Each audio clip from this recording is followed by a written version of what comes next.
Would you like to feel more inspired? I love those days where I wake up and I'm already like creatively inspired, but that's not how I feel every day. So in this video, I'm going to share 5 inspiration hacks that will reignite your creativity for those days when you roll out of bed and you're not quite feeling it.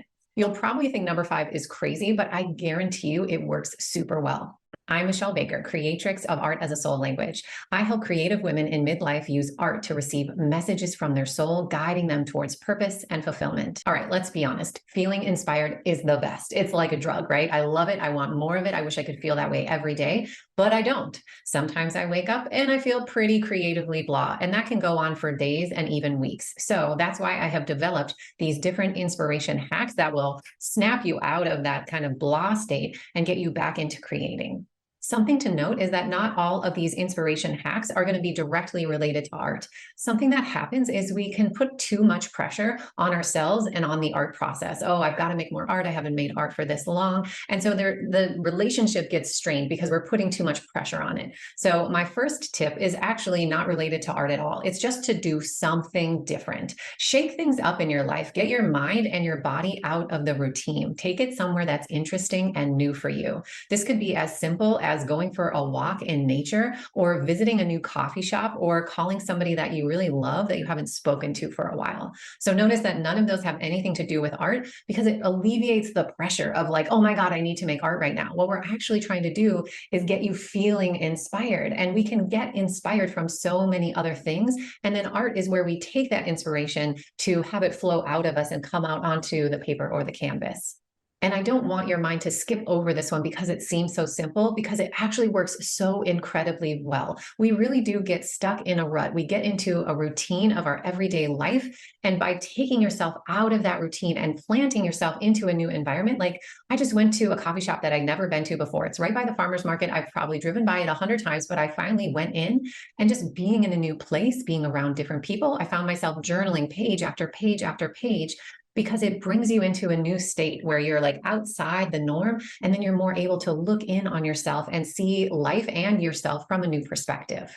The second inspiration hack is to put on some sexy clothes, something that just makes you feel sexy. So I'm wearing this shirt today, and if you'll notice, it's not that it's like the sexiest thing. I just love how it makes me feel. I love the way that it makes me want to move my body. And so it's really important to distinguish like how something makes you feel versus what people might think it qualifies as being sexy. So normally I'm in my like yoga clothes. I'm always wearing something comfy, and getting all dressed up isn't necessarily going to make me feel inspired either. So for me, there's a balance between what feels good and comfortable, but also what makes me feel sexy and inspired. When you enjoy the way that you feel in your clothes and in your body, it has a waterfall effect where then you start to just feel more inspired to do this over here and to do that over there. And what you want to do is say yes to those impulses and see where they take you, knowing that art can be the end destination, but again, not forcing that relationship of like, oh my God, I've got to go make art right now. The third inspiration hack is to journal about the bigger picture, to really take the time to stop and reflect about you and your life from that hold back perspective. Like, where are you headed right now? What are you looking forward to? Where have you come from? What are some of the trials and tribulations that you have just successfully overcome? Take time to really appreciate what's been going on for you and what achievements you've made. What do you feel grateful for? You could also use my intuitive life drawing exercise to create a visual representation of what feels expansive in your life and what feels contractive. So I'll put a link to that video below this, because it will really help you just get into a different state of like what feels good to me right now and what doesn't. And that type of life review really helps us get out of the routine more from the mind and emotional realm, but in a similar way to going somewhere in nature or going to a coffee shop can, where we're really unplugging ourselves from the day-to-day grind. And that's where inspiration really comes from, is when we get more connected to the thread and the flow of life. Where have I been? Where am I going? What things are happening for me? What do I look forward to? How strong am I? What have I overcome? These are all things that really connect us to our inner truth. And that is where inspiration starts to flow. My fourth inspiration hack is to draw a tarot card. Grab your favorite deck off the shelf. If you don't have tarot, you can actually just go online and pull a tarot card for free. They've got like apps for that. And whatever card that you pull, just reflect on the significance that it has for you. What is this telling me about myself in my life? Again, you could pull out your journal here, or you might want to make a piece of art to explore it more. What is this card telling me? And one nice thing about tarot is that there's an image component. So you can spend time in the image versus the little book that tells you what it's about. I find it really fun to just reflect more deeply on the image itself and journal and make art about that. I've got one more tip, but just real quick, if you are finding this video helpful, take 1 second right now and just give it a thumb or leave me a comment, because it helps this content reach more and more people that might need it.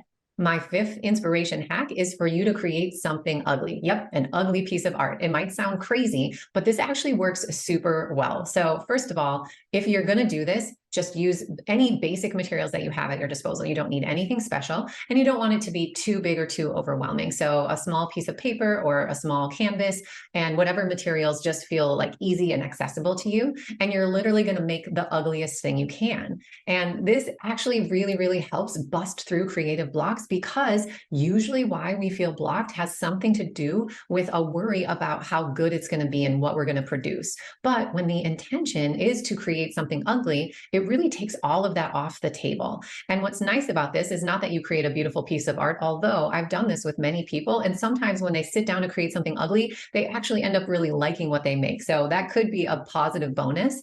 But the other thing is that it does get you making art. So see how this one is getting you engaged, but what we've done is we've removed the pressure of what the art has to be about. And so now you are back in relationship with art, but there's not that tension between you. It's really an easy flow. And if you'd like to learn more about how creating something ugly can actually be a really cool self-discovery mindfulness activity, I've got a video about that for you as well, and I will share that right after this. The most important thing is for you to just try one of these. So the mind can get us stuck again with decision paralysis. So I want you to just notice right now in this moment, which one you felt most drawn to, or which one sounded and felt the easiest to you. That's the one that you should go with. And you can just put the rest on a list that you could try later on, because the most important thing is that you take one action step forward, and then you're already going to be closer to feeling the inspiration that you need to getting to the art making that you want to be doing.